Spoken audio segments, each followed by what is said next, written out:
সাম্প্রতিক যুদ্ধবিরতি কতটুকু টিকতে পারে বলে মনে করেন? এটা তো এ বিষয়ে যারা অভিজ্ঞ আছেন, এক্সপার্ট আছেন, বিশ্লেষক আছেন, তাদের বিষয়, তারা বলতে পারবেন। যারা আপনার এই জাতীয় বিষয়গুলোকে অ্যানালাইসিস করে থাকেন, সে সমস্ত গবেষকদের, বিশ্লেষকদের কাজ। ভূ রাজনীতি যারা বুঝেন, চলমান পরিবেশ পরিস্থিতি সম্পর্কে যারা অনেক বেশি ওয়াকিফাল, তারা ভালো করে এগুলো ব্যাখ্যা করতে পারবেন। তবে ঈমানদার হিসাবে আমরা আল্লাহ তাআলার কাছে সবসময় যুদ্ধ বন্ধের কামনা করব। নবী করিম সাল্লাল্লাহু আলাইহি সাল্লাম তিনি আমাদেরকে নির্দেশ করেছেন, লা তাতামান্নাউ লিকা আল আদু ওয়াসআলুল্লাহ আল আফিয়া। তোমরা আল্লাহর কাছে কখনো শত্রুর মুখোমুখি হওয়ার আশা করবে না। তোমরা আশা করবে আল্লাহর কাছে, চাইবে আল্লাহর কাছে, আল্লাহ আমরা শান্তি চাই, আমরা স্বাভাবিক অবস্থা চাই, যুদ্ধাবস্থা আমরা চাই না। ঈমানদার যুদ্ধ চাইবে না। একটা স্লোগান আছে আমাদের দেশে, পলিটিক্যাল স্লোগান, বেশ পরিচিত, লড়াই লড়াই লড়াই চাই, লড়াই করে বাঁচতে চাই। এই যে লড়াই চাই না, নবী সাল্লাল্লাহু আলাইহি ওয়াসাল্লাম এই হাদিস বলতেছে লড়াই চাওয়া যাবে না।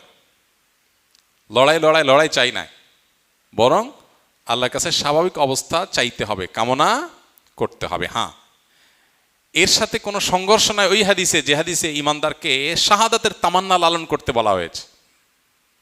একদিকে আল্লাহ, আমি যেছে আপনার কাছে যুদ্ধ চাই না, কিন্তু যদি সেরকম পরিবেশ পরিস্থিতি হয়ে যায়, জিহাদ ফরজ হয়ে যায়, তো আমি যেন শাহাদাতের মর্যাদা লাভ করতে পারি, আমি যেন পিছপা না হই, আমি যেন সামনেই অগ্রসর হতে থাকি, আমি যেন ভীরু এবং ভীতু মানুষের মতো পলায়নপর না হই, আমি যেন সাহসী হয়ে আপনার জন্য জীবন কোরবান দিতে প্রস্তুত থাকি।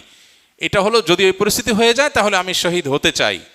কিন্তু নিজে থেকে যেছে যুদ্ধ বা লড়াই ঈমানদার চাইবে না। অতএব আমরা দোয়া করি আল্লাহ রাব্বুল আলামিন এই যুদ্ধ পরিস্থিতিকে, স্থায়ী যুদ্ধবিরতিকে আল্লাহ তাআলা স্থায়ী যুদ্ধবিরতিতে বা স্থায়ী যুদ্ধ বন্ধে আল্লাহ তাআলা রূপদান করুক।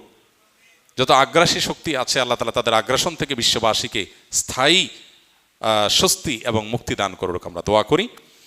এবং সেই সাথে নবী সাল্লাল্লাহু আলাইহি ওয়াসাল্লামের সেই নির্দেশনা মোতাবেক আমরা লড়াই নয় বরং স্বাভাবিক অবস্থা আল্লাহর কাছে চাইব, কিন্তু লড়াই আবার বাস্তবতা বিদায় সেটা মাথায় রেখে যদি কখনো আমাকে জীবন বাজি রাখতে হয়, আমি সেটার জন্য প্রস্তুতি গ্রহণ করব, ইচ্ছা পোষণ করব, স্বপ্ন লালন করব, সেটা আমাকে করতেই হবে। যে মুসলমান, যদি আল্লাহর প্রতি আমার ঈমান ঠিকই থাকে, তাহলে আমাকে তামান্না শাহাদাতেরই লালন করতে হবে। কারণ আখিরাতে শর্টকাট ওয়েতে আপার ক্লাসে যাওয়ার রাস্তা হলো শাহাদাত।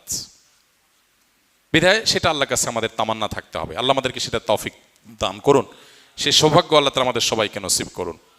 আলী রাদিয়াল্লাহু তাআলা আনহু তার ছেলেকে নসিহা করেছিলেন যে তুমি কোনো শত্রুকে ডেকে লড়াইয়ের জন্য আনবা না, কিন্তু কেউ তোমাকে যদি ডেকে বের করে তাহলে পিছপাও হবে না।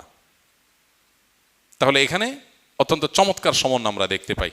আবার দোয়া করি আল্লাহ রাব্বুল আলামিন বিশ্বের এই যত রকমের অশান্তি আছে এগুলো দূর করে আল্লাহ তাআলা বিশ্ববাসীকে পরিপূর্ণ এবং স্থায়ী শান্তির পথে পরিচালিত হওয়ার তৌফিক দান করুন।